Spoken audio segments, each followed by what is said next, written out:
এই যে আপনি দালাল দ্বারা 30 লক্ষ টাকা প্রতারিত হয়েছেন, আপনি এর জন্য কফি বিক্রি করছেন মধুপুর শহরে।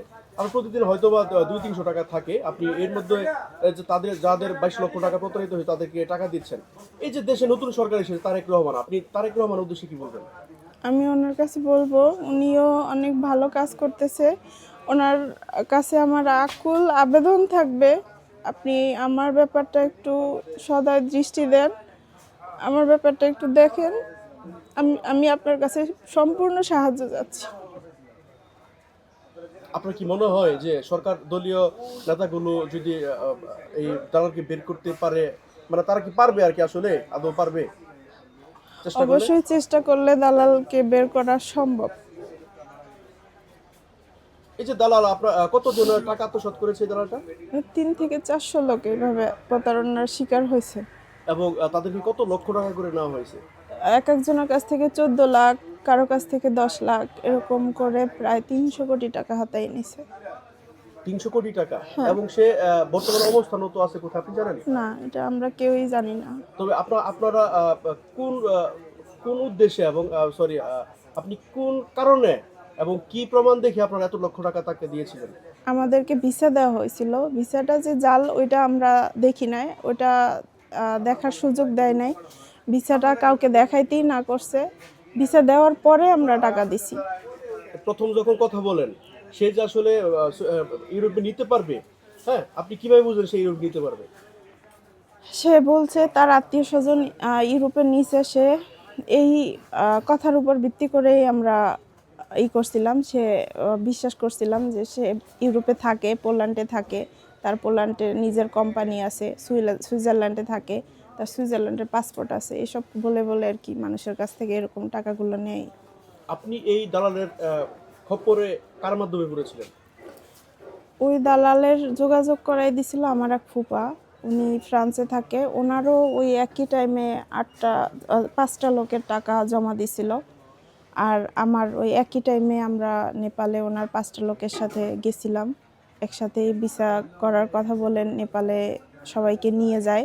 একজন দুইজন না, সবাইকেই নেপালে নিয়েই রাখে, বলে যে নেপাল থেকে ভিসা করে দিবে, নেপাল থেকে ভিসা করে দেওয়ার কথা বলে এরকম নিয়ে যায় আর কি। এই যে আপনার ভিডিও প্রকাশ হওয়ার পর আপনি সরকারিভাবে কোনো সহযোগিতা পেয়েছেন বা আশপাশের বা আপনার প্রবাসী হ্যাঁ, থেকে?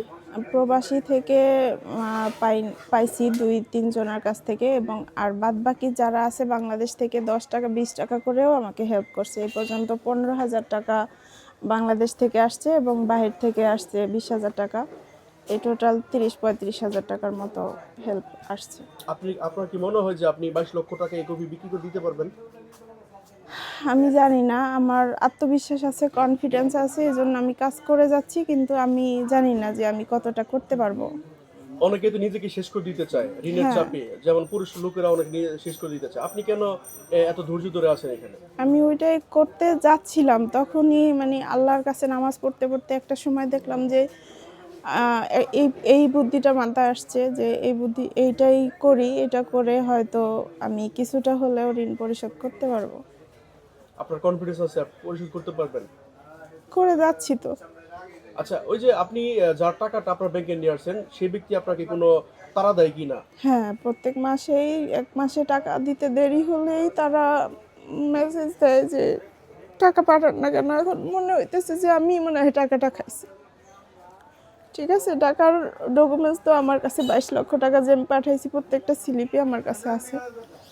আপনি এই যে প্রতারিত হয়েছিলেন, এই কথা শোনার পর সে আসলে আপনাকে কেন বিশ্বাস করছে না? এখন সে বলতেছে যে আমরা আর কাউরে চিনি না, আমি আপনার অ্যাকাউন্টে টাকা দিচ্ছি, আপনি এই টাকাটা দিবেন। তার এইটাই তার হয়েছে যে সে কিভাবে টাকা পাইবে এটা জানে না, সে আমারই চিনে, আমার অ্যাকাউন্টে টাকা দিছে, আমার কাছ থেকেই সে টাকা নেবে। আপনি আপনার অ্যাকাউন্ট কেন ব্যবহার করেছেন? আমাকে দালাল বলছিল যে আমার বাংলাদেশে অ্যাকাউন্ট নাই, আপনার অ্যাকাউন্টটা একটু দেন। এভাবে আমি একা না, আরও যাদেরকে প্রথম ভিসা করে দিছে তাদের সবাইকেই এভাবে ফাঁসাইছে। সবাইকেই বলছে যে আমার তো বাংলাদেশে অ্যাকাউন্ট নাই, আপনার অ্যাকাউন্টটা একটু দেন, আপনার অ্যাকাউন্টে ওরা টাকা পাঠাবে, আপনি উঠাইয়ে আমাকে দিয়ে দিবেন। ও তো টাকা নিচ্ছে সব হুন্ডির মাধ্যমে। অনেকে কমেন্টে বলে, অনেকে ভাবতেছে যে আপনি অভিনয় করছেন বা অভিনয় করতেছেন, প্রতারণা আপনি দর্শকদের সাথে করছেন। আপনি আসলে এই উদ্দেশ্যে কি বলবেন? যদি অভিনয় হতো তাহলে 1 বছর যাবৎ এত কষ্ট, রোদ ঘাম করে, রোদ বৃষ্টি উপেক্ষা করেও কফি বিক্রি করে করে যেতাম না। আর কফি বিক্রি করেই কিন্তু আমার ঋণটা শোধ করতেছি।